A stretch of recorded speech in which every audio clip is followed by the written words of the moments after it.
Andersen's Fairy Tales by Hans Christian Andersen. The Elderbush. Once upon a time there was a little boy who had taken cold. He had gone out and got his feet wet, though nobody could imagine how it had happened, for it was quite dry weather. So his mother undressed him, put him to bed, and had the teapot brought in, to make him a good cup of elderflower tea.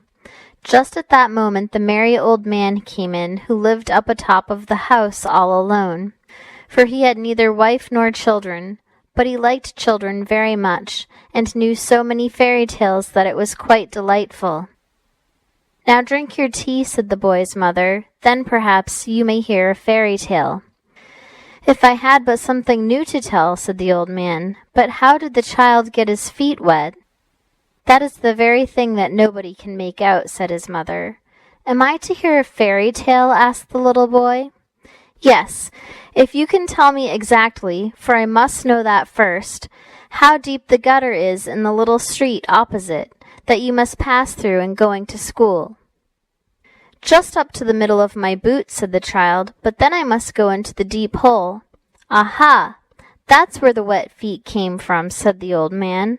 "I ought now to tell you a story, but I don't know any more." "You can make one in a moment," said the little boy. "My mother says that all you look at can be turned into a fairy tale, and that you can find a story in everything." "Yes, but such tales and stories are good for nothing. The right sort come of themselves. They tap at my forehead and say, 'Here we are.'" "Won't there be a tap soon?" asked the little boy. And his mother laughed, put some elderflowers in the teapot, and poured boiling water on them. "Do tell me something, pray do." "Yes, if a fairy tale would come of its own accord, but they are proud and haughty, and come only when they choose." "Stop," he said all on a sudden. "I have it. Pay attention. There is one in the teapot." And the little boy looked at the teapot. The cover rose more and more, and the elderflowers came forth so fresh and white, and shot up long branches. Out of the spout even did they spread themselves on all sides, and grew larger and larger. It was a splendid elderbush, a whole tree, and it reached into the very bed and pushed the curtains aside. How it bloomed, and what an odor! In the middle of the bush sat a friendly-looking old woman in a most strange dress. It was quite green, like the leaves of the elder, and was trimmed with large white elderflowers, so that at first one could not tell whether it was a stuff or a natural green in real flowers. "What's that woman's name?" asked the little boy. "The Greeks and Romans," said the old man, "called her a dryad, but that we do not understand. The people who live in the new booths have a much better name for her. They call her Old Granny, and she it is to whom you are to pay attention. Now listen, and look at the beautiful elderbush.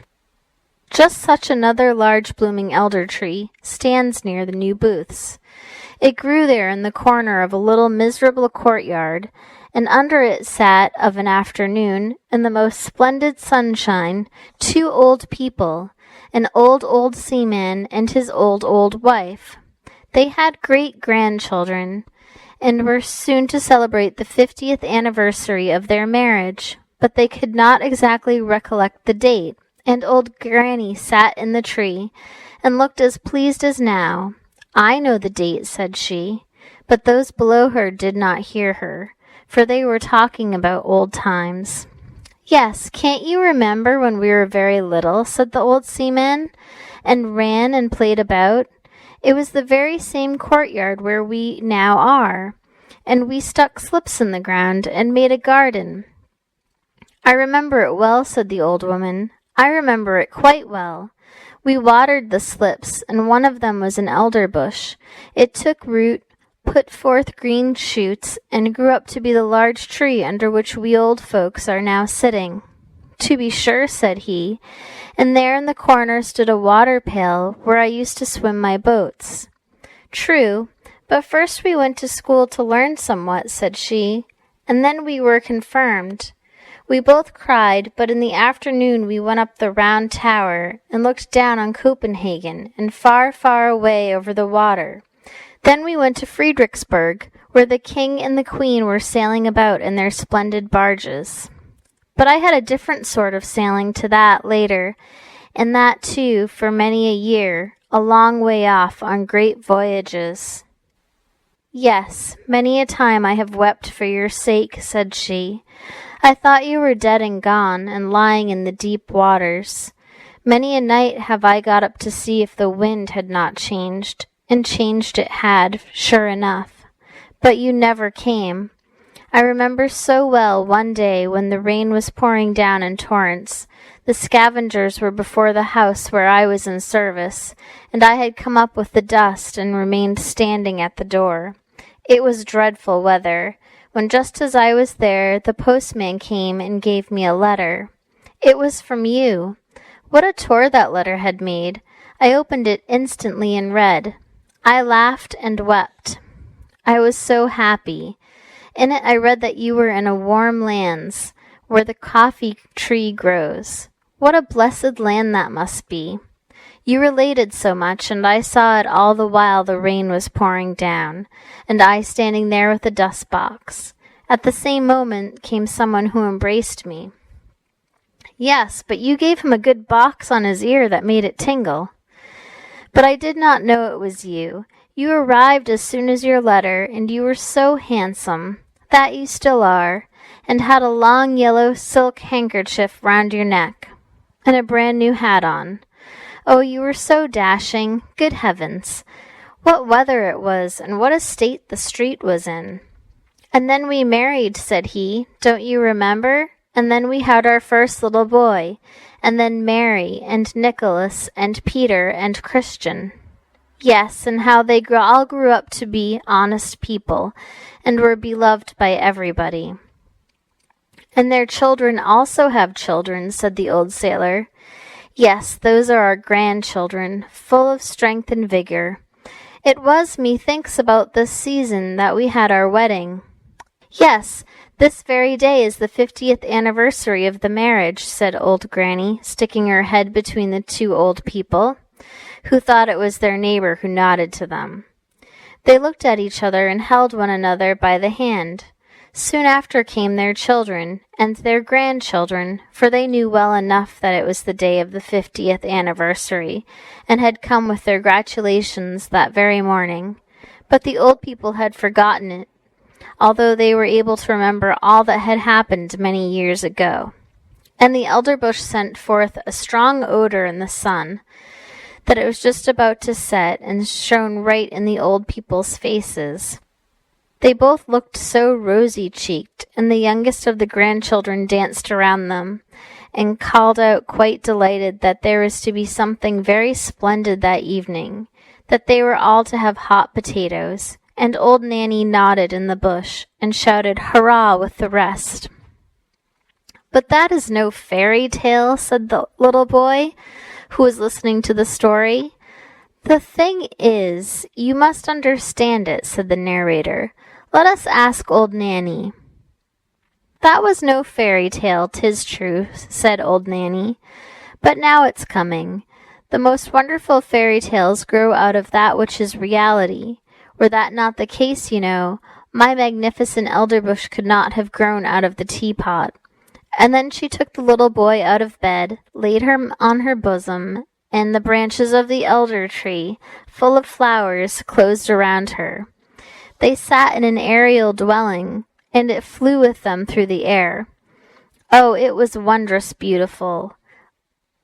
Old Nanny had grown all of a sudden a young and pretty maiden, but her robe was still the same green stuff with white flowers, which she had worn before. On her bosom she had a real elder-flower, and in her yellow waving hair a wreath of the flowers. Her eyes were so large and blue that it was a pleasure to look at them. She kissed the boy, and now they were of the same age and felt alike. Hand in hand they went out of the bower, and they were standing in the beautiful garden of their home. Near the green lawn Papa's walking-stick was tied, and for the little ones it seemed to be endowed with life. For as soon as they got astride it, the round polished knob was turned into a magnificent neighing head, A long black mane fluttered in the breeze, and 4 slender yet strong legs shot out. The animal was strong and handsome, and away they went at full gallop round the lawn. "Huzzah! Now we are riding miles off," said the boy. "We are riding away to the castle where we were last year." And on they rode round the grass plot, and the little maiden, who, we know, was no one else but old Nanny, kept on crying out, "Now we are in the country. Don't you see the farmhouse yonder? And there is the elder tree standing beside it, and the cock is scraping away the earth for the hens. Look, how he struts! And now we are close to the church. It lies high upon the hill, between the large oak trees, one of which is half decayed. And now we are by the smithy, where the fire is blazing, and where the half-naked men are banging with their hammers till the sparks fly about. Away, away, to the beautiful country seat." And all that the little maiden, who sat behind on the stick, spoke of, flew by in reality. The boy saw it all, and yet they were only going round the grass plot. Then they played in a side avenue, and marked out a little garden on the earth, and they took elder blossoms from their hair, planted them, and they grew just like those the old people planted when they were children, as related before. They went hand in hand, as the old people had done when they were children, but not to the Round Tower or to Friedrichsburg. No, the little damsel wound her arms round the boy, and then they flew far away through all Denmark. And spring came, and summer, and then it was autumn, and then winter, and 1,000 pictures were reflected in the eye and in the heart of the boy. And the little girl always sang to him, "This you will never forget." And during their whole flight the elder tree smelt so sweet and odorous. He remarked the roses and fresh beeches, but the elder tree had a more wondrous fragrance, for its flowers hung on the breast of the little maiden, and there too did he often lay his head during the flight. "It is lovely here in spring," said the maiden, and they stood in a beechwood that had just put on its first green, where the woodruff at their feet sent forth its fragrance, and the pale red anemone looked so pretty among the verdure. "Oh, would that it were always spring in the sweetly smelling Danish beech forests."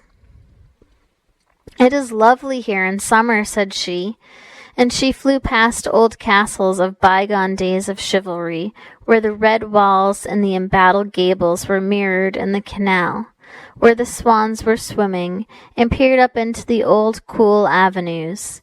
In the fields the corn was waving like the sea. In the ditches red and yellow flowers were growing. Wild drone flowers and the blooming convolvuluses were creeping in the hedges, and towards evening the moon rose round and large, and the haycocks in the meadow smelt so sweetly. This one never forgets. "It is lovely here in autumn," said the little maiden, and suddenly the atmosphere grew as blue again as before. The forest grew red and green and yellow-colored. The dogs came leaping along, and whole flocks of wildflower flew over the cairn, where blackberry bushes were hanging round the old stones.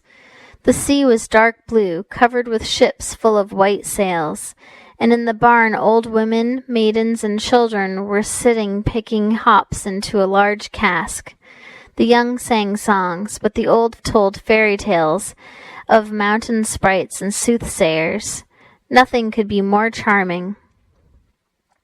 "It is delightful here in winter," said the little maiden, and all the trees were covered with hoar-frost. They looked like white corals. The snow crackled underfoot, as if one had new boots on, and one falling star after the other was seen in the sky. The Christmas tree was lighted in the room. Presents were there, and good humor reigned. In the country the violin sounded in the room of the peasant. The newly baked cakes were attacked. Even the poorest child said, "It is really delightful here in winter." Yes, it was delightful, and the little maiden showed the boy everything, and the elder tree still was fragrant, and the red flag and the white cross was still waving, the flag under which the old seamen and the new booths had sailed. And the boy grew up to be a lad, and was to go forth in the wide world far, far away to warm lands where the coffee tree grows. But at his departure the little maiden took an elder blossom from her bosom and gave it to him to keep, and it was placed between the leaves of his prayer book. And when in foreign lands he opened the book, it was always at the place where the keepsake flower lay. And the more he looked at it, the fresher it became. He felt as if it were the fragrance of the Danish groves, and from among the leaves of the flowers he could distinctly see the little maiden peeping forth with her bright blue eyes. And then she whispered, "It is delightful here in spring, summer, autumn, and winter." And 100 visions glided before his mind. Thus passed many years, and he was now an old man, and sat with his old wife under the blooming tree. They held each other by the hand, as the old grandfather and grandmother yonder in the new booths did, and they talked exactly like them of old times and of the 50th anniversary of their wedding. The little maiden with the blue eyes and her elder blossoms in her hair sat in the tree, nodded to both of them, and said, "Today is the 50th anniversary." And then she took 2 flowers out of her hair and kissed them. First they shone like silver, then like gold, and when they were laid them on the heads of the old people, each flower became a gold crown.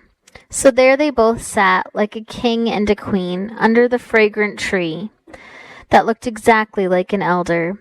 The old man told his wife the story of old Nanny as it had been told to him when a boy, and it seemed to both of them it contained much that resembled their own history, and those parts that were like it pleased them best.